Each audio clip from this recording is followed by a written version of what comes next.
ها عبود. اشتي اعرف يعني من احسن فنان عندي كده واحلى مغني. بالنسبة للجيل هذا أحب أليسا. يا سلام سبحان الله، انا وانتي متوافقين. انيسة نفس الفنانة اللي تعجبني. أليسا إحساس. ابوها احساس، انيسة احساس. انا طبعا اعرف انيسة، ما ازاي انه ابوها احساس. إحساس. ايوه احساس. تخيل يا دكتورة صباح انه يعني انيسة هذه ما فيش واحد بالقرية تزوج ما زفيتوش. ما فيش واحد. عمي الله يرحمه ما زفيته الا انيسة. عمي نفسه زفيته انيسة. ايش الصوت حقه يعني تقول داخل القرية.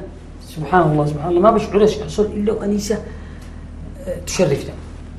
عبود، أليسا تغني أغاني طرب ولا رومانس؟ بس رومانس. داري فين؟ في النتوع جنب